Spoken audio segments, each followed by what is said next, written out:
স্বাগত খেলাযোগে, আপনাদের সাথে আছি খালিদ জামিল। টাইগাররা যখন পারে বাঘের মতোই পারে, নিজেদের দিনে যে কোনো প্রতিপক্ষকে ওরা নাজেহাল করেই ছাড়ে। বল হাতে সিরিজের দ্বিতীয় ওয়ানডেতে নাহিদ রানা তুলে নিলেন 5 আর ব্যাটিংয়ে সাইফ সৌম্য ফেল করলেও দলকে হেসে খেলেই এগিয়ে নিলেন তানজিদ তামিম আর নাজমুল শান্ত। ম্যাচ রিপোর্টে বিস্তারিত।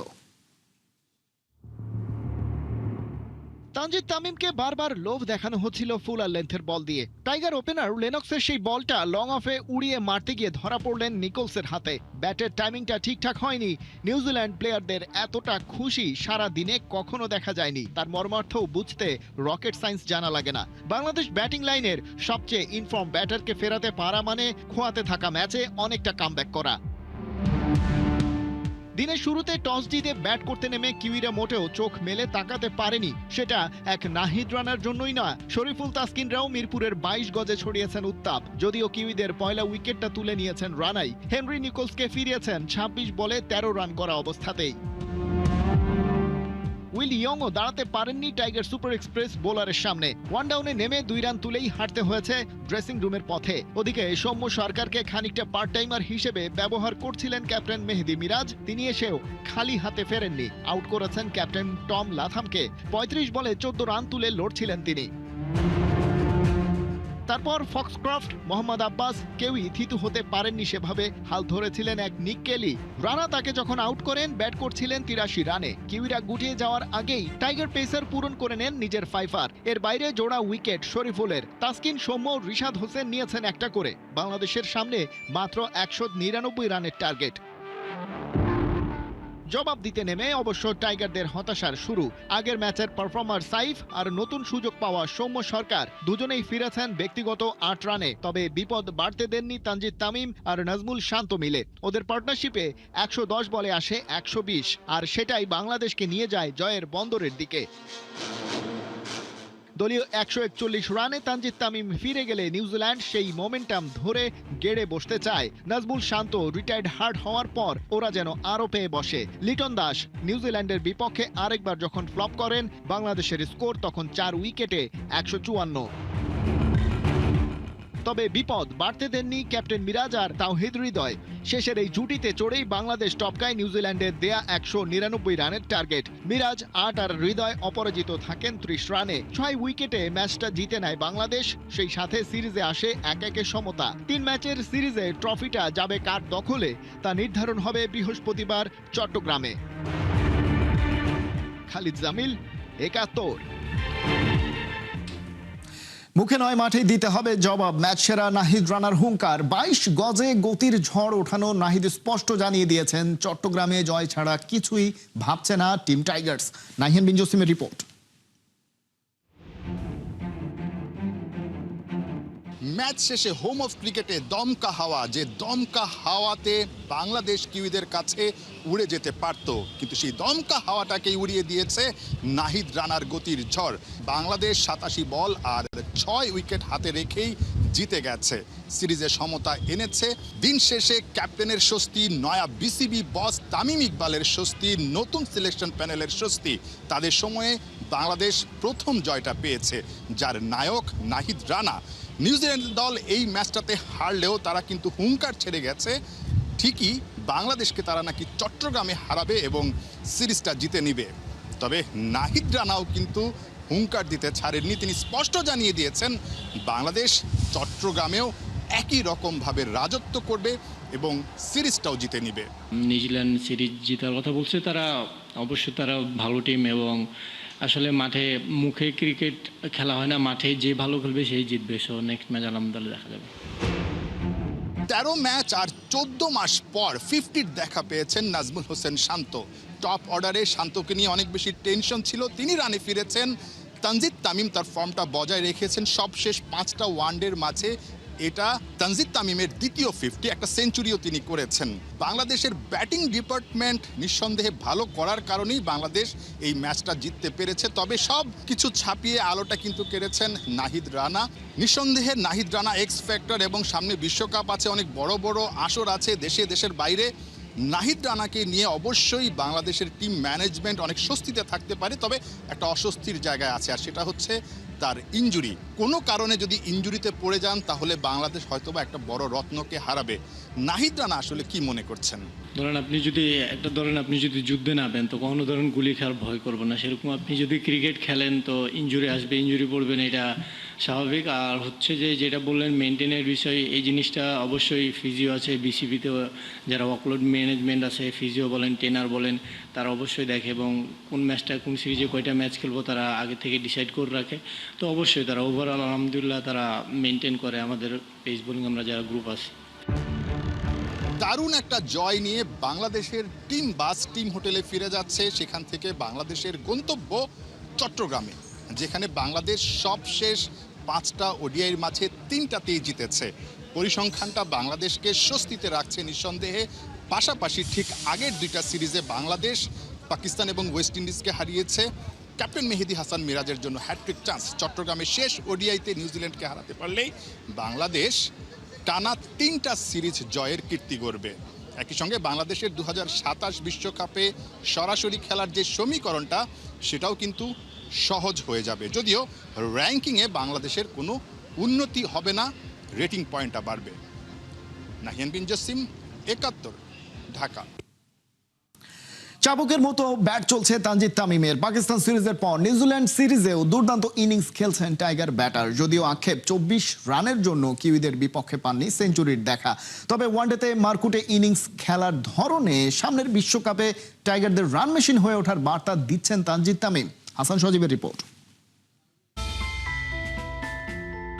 এই না হলে বিসিবির সভাপতি তামিম ইকবাল। 24 রানের জন্য সেঞ্চুরি তোলা হয়নি তানজিদ তামিমের। 22 গজে আর কিছুক্ষণ থাকলে হয়তো ম্যাচটাও শেষ করে আসতে পারতেন। অমন আক্ষেপে যাতে ভেঙে না পড়েন টাইগার ওপেনার, তাই তো কাছে টেনে সাহস জোগানো, সঙ্গে বাতলে দেয়া ভুল ভ্রান্তিগুলো। এমন দৃশ্য নিঃসন্দেহে মন ছুঁয়ে যাবে দর্শকদের। প্রথম ওয়ানডেতে 2 রানের বেশি করতে পারেননি তানজিদ তামিম, সেই সঙ্গে 26 রানে হার টাইগারদের। স্বাভাবিকভাবে দ্বিতীয় ওয়ানডেতে ডাবল চ্যালেঞ্জ টাইগার ব্যাটারের ওপর। যদিও কিউইদের বিপক্ষে লক্ষ্যটা ছিল খুবই কম, মাত্র 199 রান। অল্প রান তারায় যেখানে সবাই আসা যাওয়ার মিছিলে, সেখানে তামিম ছিলেন দায়িত্বশীল, খেলেন ভয় ডরহীন দুর্দান্ত এক ইনিংস। একের পর এক বাউন্ডারিতে 33 বলে তুলে নেন 50। হাফ সেঞ্চুরি করে যেভাবে 199 রানের টার্গেটকে মামুলি করে তুলেছিলেন তানজিদ, সেই সঙ্গে আগাচ্ছিলেন সেঞ্চুরির পথেও, কিন্তু 76 রান করে থামে তার ইনিংস। মাত্র 58 বল খেলে ঝোড়ো ইনিংসে 131 স্ট্রাইক রেটে 10-4 সঙ্গে 6 ছক্কা হাঁকান টাইগার ব্যাটার। তবে কেবল এই ম্যাচেই নয়, গেল 1 বছরে ওয়ানডেতে টাইগার ব্যাটারদের মধ্যে সবচেয়ে বেশি বাউন্ডারি হাঁকিয়েছেন তামিম। মাত্র 10 ম্যাচ খেলে 37টা 4 এবং 17টা ছক্কা হাঁকিয়েছেন তিনি। সেরা 5 ব্যাটারের মধ্যে তালিকায় দ্বিতীয়তে থাকলেও 4 ম্যাচ কম খেলে স্ট্রাইক রেট সবার ওপরেই এই টাইগার ওপেনারের। সাম্প্রতিক সময়ে বেশ দুর্দান্ত ছন্দে আছেন তামিম। গেল পাকিস্তান সিরিজে হাফ সেঞ্চুরির সঙ্গে সেঞ্চুরির দেখাও পেয়েছিলেন তিনি, তবে মাঝে মধ্যেই দেখা যায় ধারাবাহিকতায় ছন্দপতন। সামনেই 2027 বিশ্বকাপ, সে পরিকল্পনা মাথায় নিয়েই হয়তো এগোচ্ছেন টাইগারদের রান মেশিন। হাসান সজীব, 71।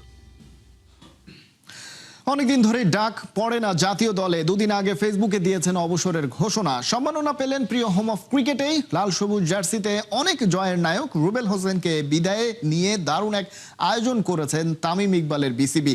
আবেগে আপ্লুত টাইগারদের সাবেক গতি তারকা। সাইফুর রূপকের রিপোর্ট। একই রুবেল হোসেনের ছবি অথচ নাম এস হোসেন। লন্ডনের লর্ডস কর্তৃপক্ষ ভুলটা করল কোথায়, নামে না ছবিতে? লর্ডস টেস্টে ইনিংসে কমপক্ষে 5 উইকেট কিংবা শতক হাঁকালেই সেই কীর্তি স্টেডিয়ামের নানা জায়গায় তুলে ধরে কর্তৃপক্ষ। বিখ্যাত স্টেডিয়ামে বাংলাদেশের একমাত্র বোলার হিসেবে ফাইফার পেয়েও আক্ষেপে পড়ছেন শাহাদাত হোসেন রাজীব। রুবেল বলতেই পারেন, ভুল থেকে যদি দারুণ কিছু হয় তবে ভুলই ভালো। বাংলার হোম অফ ক্রিকেটে রুবেলকে নিয়ে নেই কোনো ভুল, আছে হাজারো স্মৃতি আর কীর্তি। অবসর নেয়ার পর আরও একবার প্রিয় 22 গজে ছেলেকে সাথে নিয়ে হয়তো হ্যাট্রিক পাওয়া কিংবা ম্যাচ জেতানো সুখের মুহূর্তগুলোই ভেবেছেন আর আনন্দ পেয়েছেন। আমি যখন আমার অবসরের ঘোষণাটা দিই, তার পরপরই তামিম ভাই আমাকে ফোন দেয়। ফোন দিয়ে আমাকে বলে যে রুবেল, আমরা তোকে আমাদের ক্রিকেট বোর্ড থেকে আমরা তোকে সম্মানিত করতে চাই। মাঠ থেকে বিদায় নেওয়াটা এটা আসলে অনেক গর্বের একটা বিষয়। সারা জীবন আপনার অনেক বছর জাতীয় দলের হয়ে খেললাম, কিন্তু আলটিমেটলি আমি মাঠ থেকে বিদায় নিতে পারলাম না, সতীর্থদের সাথে কথা বলতে পারলাম না। এটা আমার কাছে মনে হয় খুবই দুঃখের একটা বিষয়। তো আমি যেহেতু আলহামদুলিল্লাহ আমি যেহেতু সম্মানের সহিত এত সুন্দর একটা এনভায়রনমেন্ট তৈরি করেছে ক্রিকেট বোর্ড, যা আমার কাছে খুবই ভালো লেগেছে। দেড় যুগের ক্যারিয়ার, আন্তর্জাতিক ক্রিকেটে 3 ফরম্যাট মিলিয়ে উইকেট সংখ্যা 193। রুবেল হোসেন বলতেই ভক্তরা ফিরে যায় অ্যাডিলেইডে। 2015-তে বাগেরহাট এক্সপ্রেসের হিংস্রতায় ইংল্যান্ডকে উড়িয়ে দিয়ে বিশ্বকাপের কোয়ার্টার ফাইনালে খেলে বাংলাদেশ। সেই গতি তারকা ক্রিকেট ছেড়েছেন, আর সেদিনে অন্য কোনো রোলে কি দেখা যাবে মাঠে? আমার সতীর্থরাও বলেছে, অনেক সিনিয়ররাও বলেছে যে তুই কোচিংয়ে ঢোক, যেহেতু এত বছর ক্রিকেটে খেলেছিস, তোর উচিত, তোর যারা জুনিয়র ছেলেপেলেরা আছে, পেস বলাররা আছে, তো অনেক কিছু তোর দেবার আছে আর কি। তো যাই হোক, আমার এই কথাগুলো আমার কাছে খুব ভালো লাগছে আর কি। ইনশাল্লাহ আমি এটা নিয়ে একটু চিন্তা ভাবনা করবো। পেসার হান্ট রুবেল হোসেনকে নতুন জীবন দেয়, বলা যায় বাংলাদেশও একটা রত্ন খুঁজে পায়। বর্তমানে টাইগার পেস ইউনিট আর মজবুত পাইপলাইন দেখে রুবেল বেশ আনন্দিত।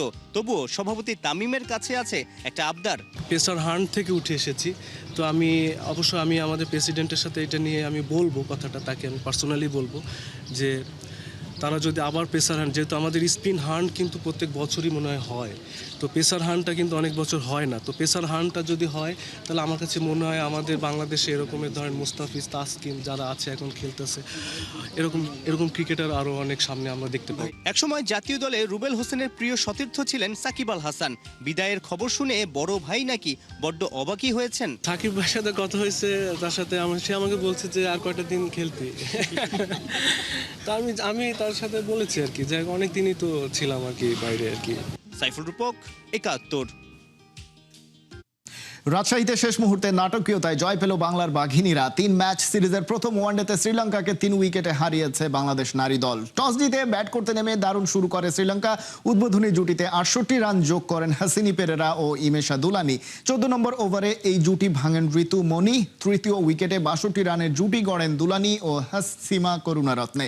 শেষ পর্যন্ত 9 উইকেটে 205 রান তোলে লঙ্কানরা। রান তাড়ায় নেমে প্রায় 6.5 বছর পর জাতীয় দলের হয়ে খেলতে নামা শারমিন সুলতানা রানের খাতাই খুলতে পারেননি। 56 বলে 41 রান করা মোস্তারির পায়ে পেশির টান লাগায় মাঠ ছাড়েন। শেষ 6 ওভারে দরকার ছিল মাত্র 7 রান। 1 রানেই 4 উইকেট হারায় বাংলাদেশ। শেষ পর্যন্ত 3 উইকেটের জয় নিয়ে মাঠ ছাড়ে নিগার সুলতানা জ্যোতির দল।